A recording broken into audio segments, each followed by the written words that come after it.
And finally, on the evening of 11 June 1963, the President delivered a televised address to the nation to announce he would send comprehensive civil rights legislation to Congress, including access to public facilities, voting rights, and technical and monetary support for school desegregation.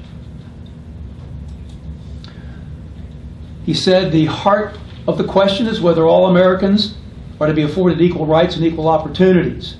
100 years of delay have passed since Lincoln freed the slaves, yet their heirs, their grandsons, are not fully free. Those who do nothing are inviting shame as well as violence.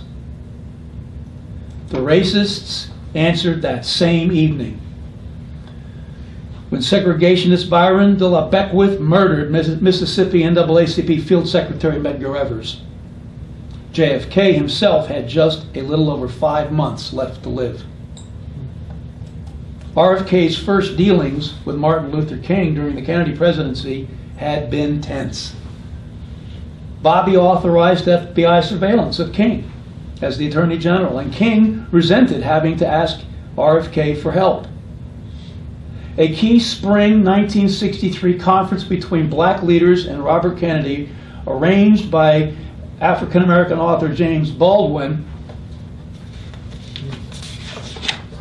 was rocky and argumentative. Bobby was shocked by the criticism of Jerome Smith, a civil rights worker who had been beaten and jailed in Mississippi.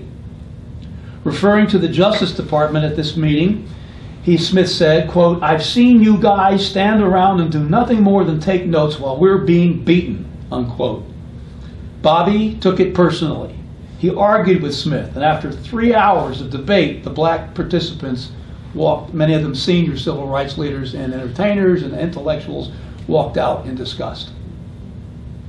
However, with that rocky beginning, amazingly, eventually, what can only be described as an extraordinary transformation, Bobby Kennedy later became the undisputed white champion of civil rights for African Americans. They said, Bobby's white and right. After JFK's assassination, RFK became a senator for New York. He embraced the plight of minorities, and he joined the presidential race belatedly and reluctantly, and campaigned on policies to close the gaps that existed between black and white, rich and poor. Like Senator Eugene McCarthy, a candidate also for the presidency opposing the Vietnam War, he emphasized the need to combat racial injustice and economic inequality. His appeal to minority voters broadened and skyrocketed after his impromptu eulogy to Dr. King in Indianapolis during the moments that night after his assassination. Bobby's speech endowed him with an exalted status, even among the most alienated African Americans. Afterward, Indianapolis was hailed as an island of calm during that Holy Week uprising that saw riots break out in more than 100 U.S. cities. The King murder reinforced that Bobby was the one Caucasian in America trusted by African Americans. Kennedy's own assassination just a few months after King's was a crushing blow to Americans who sought to right the wrongs of the nation at home and abroad. The train with his casket from New York to Washington was lined with African Americans saying goodbye.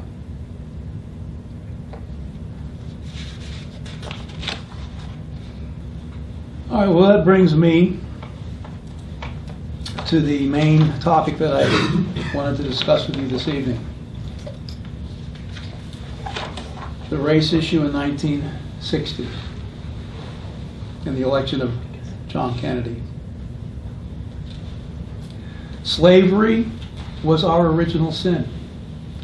For a long time, the race issue has been a dark shadow hanging over our republic, and we're still cursed by it today.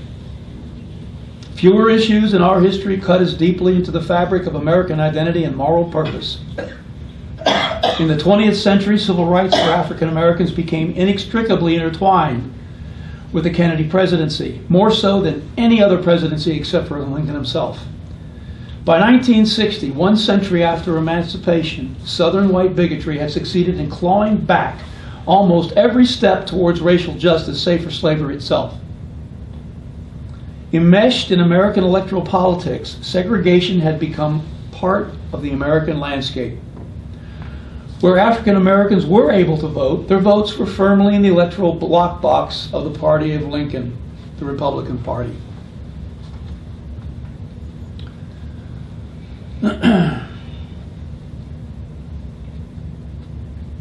By an act of providence, a series of events occurred late in the 1960 presidential campaign that changed the course of history. White Americans who lived through the 1960 election do not remember the role that race played in the outcome. But the truth is that the crucial role of the 1960 African American vote has been overlooked, especially as that event recedes into the past. Historians of the civil rights movement know differently.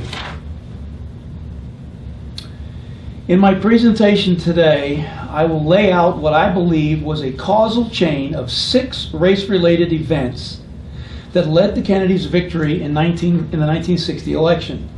These 6 events took place during a crucial 14-day period just before the election itself, in the following order. 17 October, JFK scuttled a proposed meeting with Dr. King.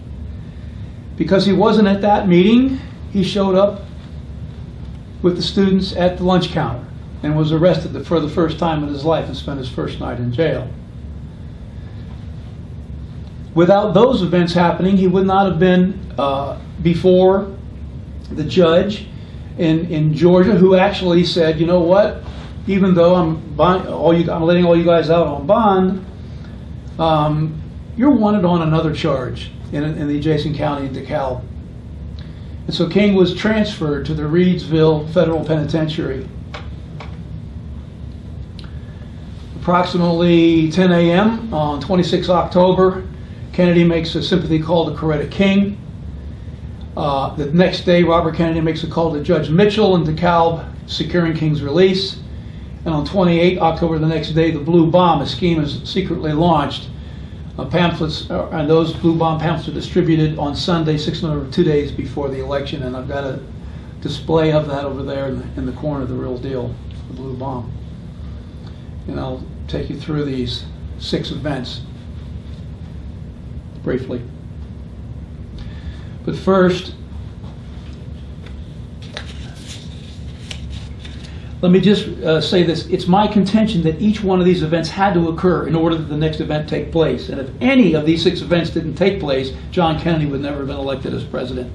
There would have been no new frontier, no Keynesian economics, no increased minimum wage, no depressed areas development, all the other good things he did, Medicare, Medicaid, Peace Corps, and so on. In popular wisdom, the shaping force in Dr. King's thinking was Mahatma Gandhi. However, it was the eminent American theologist Reinhold Niebuhr who fundamentally shaped King's religious views. This is from the papers of Martin Luther King. King said that Niebuhr, this is King speaking now, Niebuhr has extraordinary insight into human nature, especially the behavior of nations and social groups. He's keenly aware of the complexity of human motives and of the relation between morality and power. His theology is a persistent reminder of the reality of sin on every level of man's existence. These elements in Niebuhr's thinking help me to recognize the illusions of the superficial optimism concerning human nature and the dangers of a false idealism.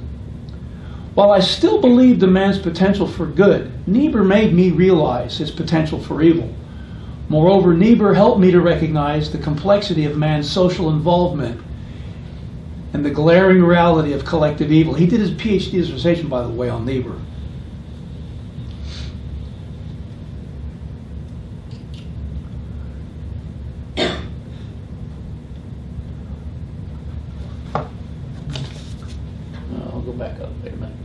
Niebuhr's Moral Man and Immoral Society was published in 1932 when King was just 3 years old.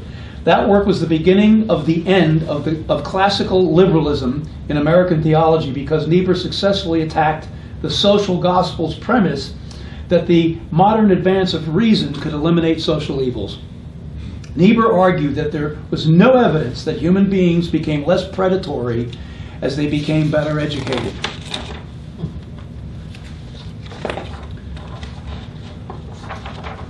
A pacifist and strong proponent of Gandhi on the faculty at Crozier, George W. Davis, where King earned his Bachelor of Divinity, introduced King to Friedrich Fischer's That Strange Little Brown Man of India, Gandhi. Niebuhr's interest in Gandhi's methods was not lost on King. Gandhi's methods belonged to a type of coercion that offered the best opportunities for a harmonious relationship with the moral and rational factors in social life. Thus, nonviolence was a strategic instrument for an oppressed group hopelessly in the minority with no possibility of developing sufficient power to set against its oppressors. Niebuhr argued that when correctly applied to the cause of African Americans, Gandhi's methods could work against injustice and the selfish forces of the immoral society. Niebuhr actually used the term nonviolent coercion to describe it. Nonviolent coercion and resistance, in short, is a type of coercion which offers the largest opportunities. I just read that, didn't I? However, a large number of individual white men who will identify themselves completely with the Negro cause, the white race in America, will not admit the Negro to equal rights if it is not forced to do so. Upon that point, one may speak with the dogmatism which all history justifies. By the way, if you're in my 60s class, understand that coercive nonviolence is a term that's worth about 6 points on your final exam. You will need to remember those two words together. This is what nonviolent coercion looks like.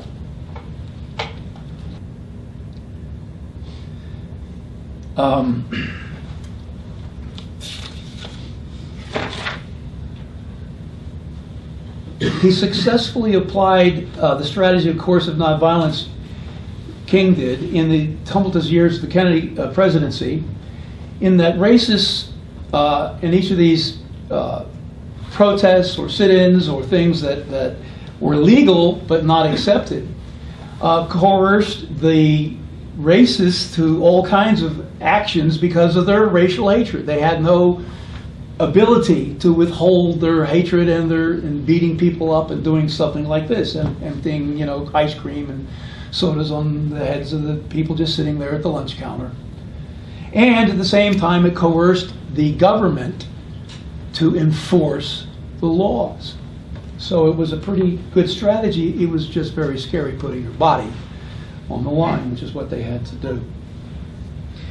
The race issue during the Kennedy administration can't be understood apart from King's strategy and Kennedy's reluctance to embrace it. This scene, by the way, in this picture, was repeated just 2 weeks before the election, only King is in the picture, right, when he gets arrested.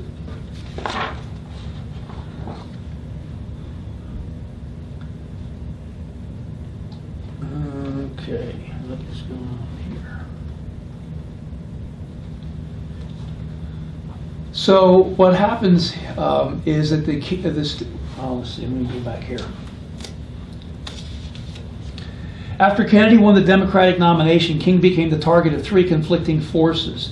They converged on him at the time of the Student Nonviolent Coordinating Committee conference, which opened on 14 October. These negotiations between King and Kennedy took place through many phone calls by campaign staffer Harris Wofford.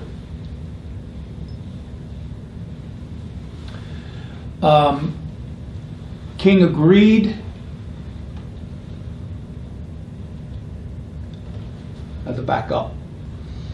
So King and President Kennedy were negotiating through Wofford to meet. King signaled that or actually Wofford proposed Nashville. King says, okay, that's Southern enough for me. But the howling of Southern politicians led JFK to say, no, that's too Southern. So then Wofford proposed Miami. King was unhappy but said he'd do it, but he was obliged to offer Nixon a meeting. And JF said, not me. I'm taking a much greater risk in the South than Nixon. If King wants to treat us as equals, tell him it's off. So JFK scuttled the meeting.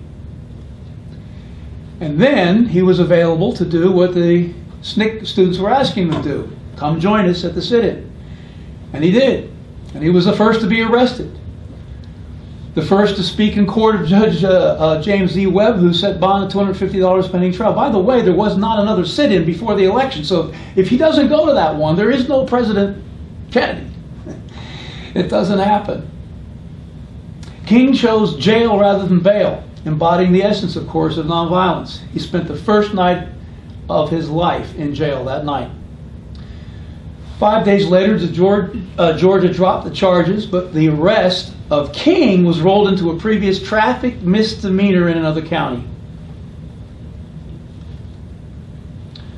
On 4 May 1960, police stopped me in DeKalb County and discovered I still had an Alabama driver's license. They gave me a ticket. I had gone to court. The lawyer pleaded guilty for me. They fined me $25 and placed me on 6 months probation. I never knew that the lawyer had pleaded guilty. He made me think it was clear, and all I needed to do was pay.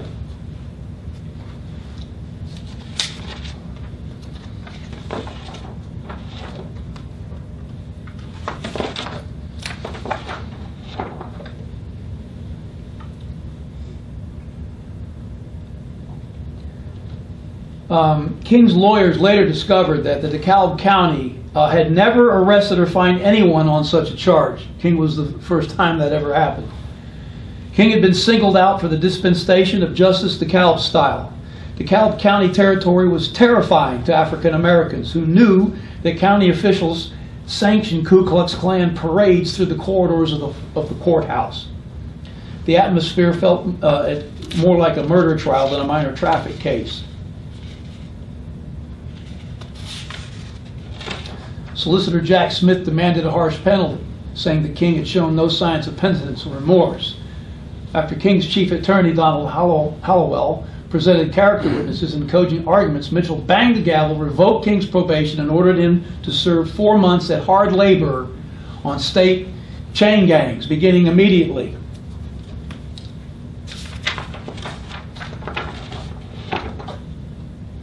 The Reidsville crisis was another causal step in JFK's serendipitous march to the White House.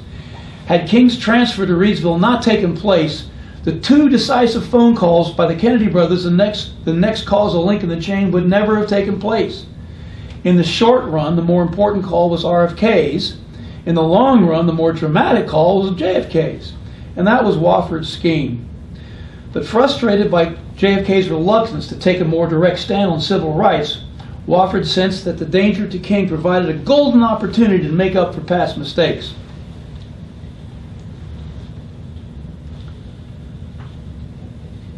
Coretta King was nearly hysterical by the time she reached Harris Wofford.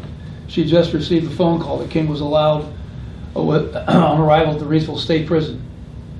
The one phone call. They had yanked him out of jail in the middle of the night without warning. Anyway, the African Americans in the chain gangs had about a 50% chance of never coming out alive. And particularly King, who is by this point, the most popular African American leader down there in the middle of cracker territory. Odds of him coming out alive were very slim.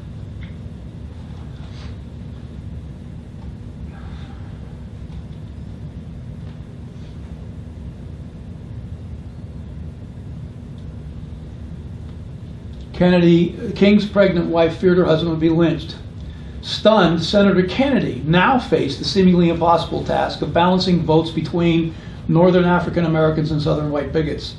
The Nixon campaign faced the same vexing problem, and how these 2 candidates decided to handle this crisis crucially impacted one of the closest elections in U.S. history.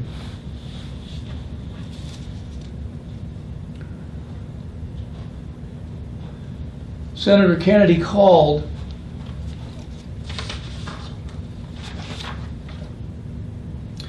Coretta King. It's an interesting story. Most of the people in the campaign didn't want any part of this, and so they were at a motel by an airport, and Wofford waited until they went to get some food, and Kennedy was still sitting on the bed in his night clothes, and he told him about Coretta's call and suggested, why don't you give her a call, and he said fine. He picked up the phone and did it. When they came back, they were very angry with Wofford because they understood that he had done that, waited for them to walk out of the room.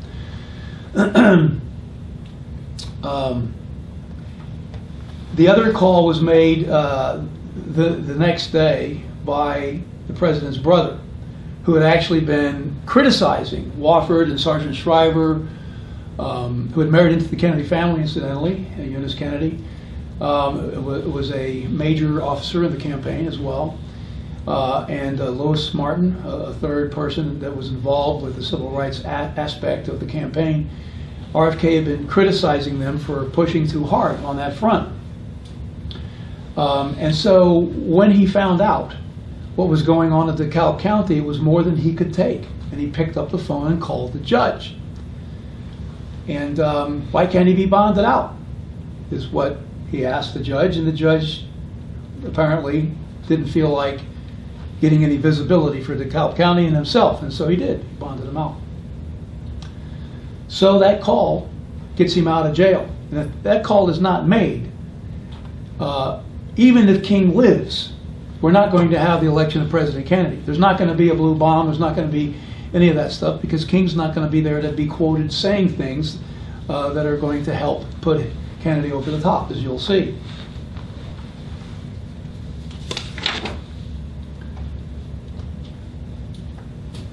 Yeah, he just burned me up. He was on an airplane when he heard about it, and then I made the call.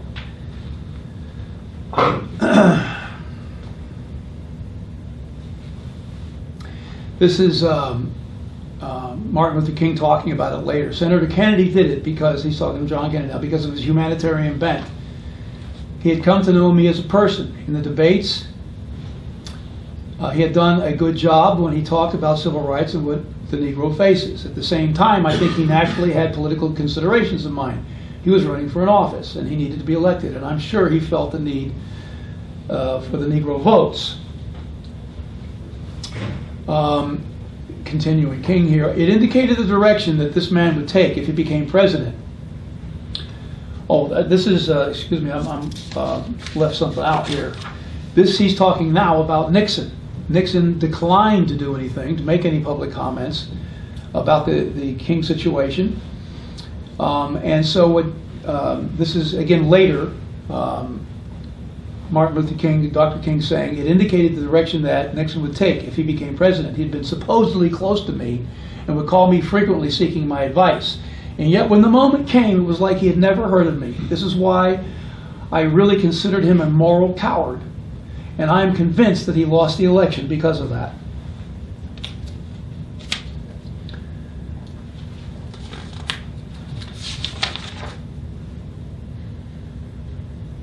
Okay.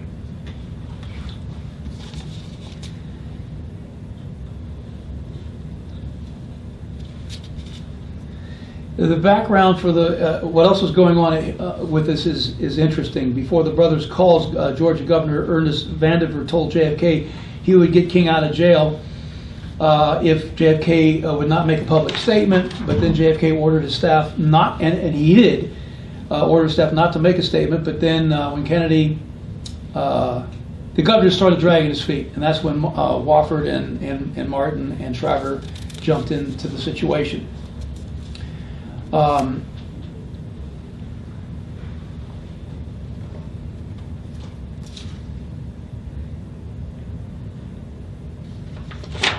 Okay. We're doing on time, but we're both great. Doing good.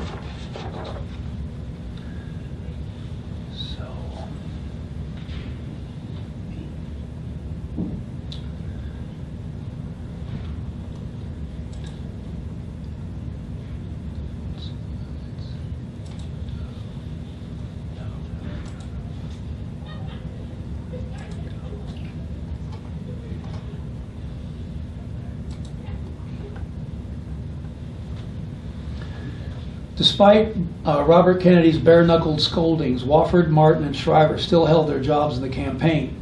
These events had not led to a public uproar from Southern politicians. In short, the Kennedy organization was now poised to reach a decisive breakthrough. Incredibly, it was as though the Reidsville crisis had opened the final gate to some sort of alternate dimension in space-time. At the last minute, the Kennedy campaign civil rights team set about developing a stealth scheme designed to flood African-American voters with the Kennedy side of the King case in a way that minimized the danger of a backlash among white voters. They planned to print a pamphlet behind both Kennedy brothers' backs for mass distribution to black churches on the last Sunday before the presidential election.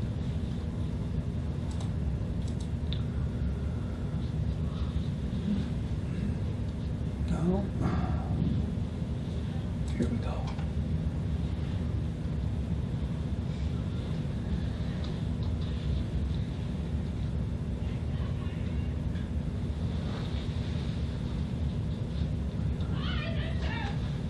They would run no newspaper ads or do anything else likely to filter into the white or black presses. A dummy committee of preachers would protect the campaign against being identified as the sponsor pamphlet. They would include no statement from a Kennedy spokesman. It would not even mention Robert Kennedy's call to the judge.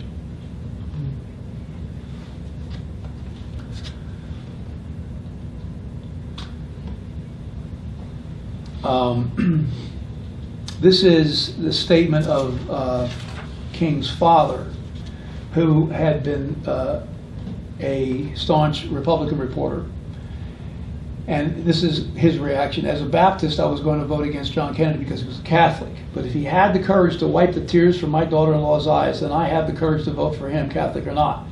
And I've got a whole suitcase full of votes that I'm taking up and putting in the lap of John Kennedy. Now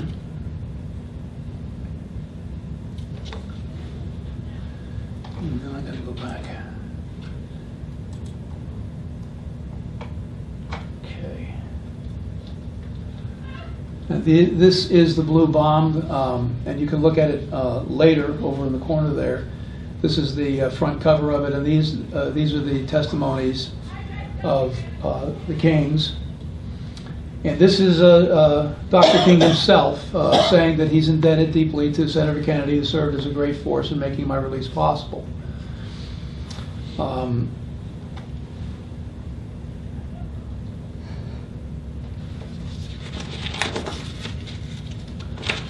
So I need to go back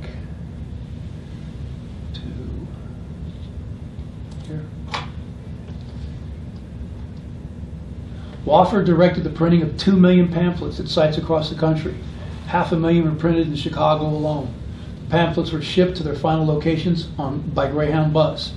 Out of sight of the press and campaign experts, the blue bomb spread quickly through the best African American medium, the church.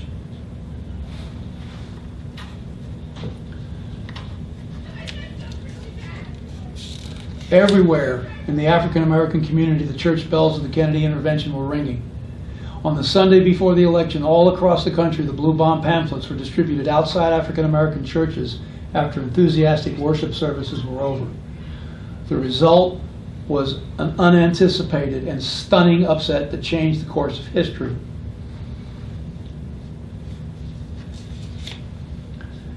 Hard work, chiefly at the Civil Rights Section led by Sergeant Shriver and Harris Wofford, the master stroke of intervention, not only reversed African American indifference to Kennedy, gave him the largest share of the black vote that ever had.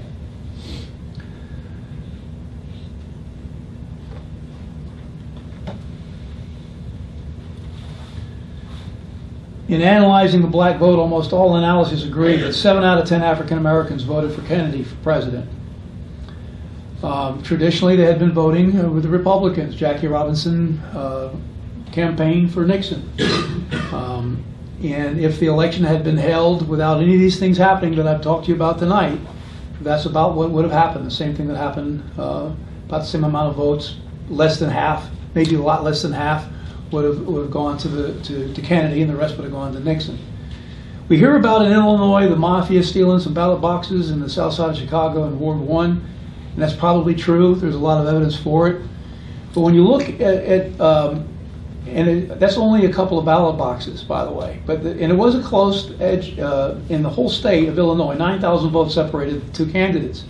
But when you understand that 250,000 black votes were cast for Kennedy, when it would have ordinarily been about 80,000 at tops, it doesn't matter all the other things you can put on the table that may have affected the outcome of that election. If that doesn't happen, if the blue bomb doesn't get circulated at the churches, he doesn't get the state of Illinois, period. And he doesn't get 7 states, actually.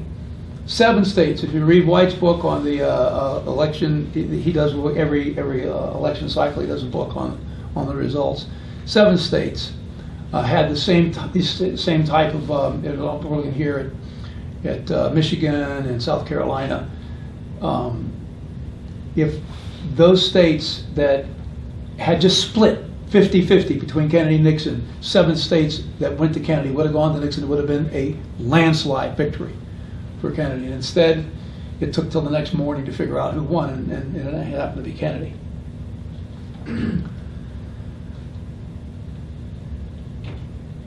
Just more statistics in the South too. The Democratic vote jumped from 36% in '56 to 67% in 1960.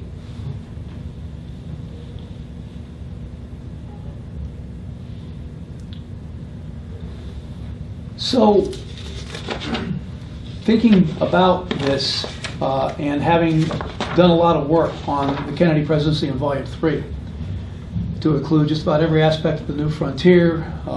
In Chapter 1, which is what I'm giving you right now, Chapter 1 is actually the election of 1960.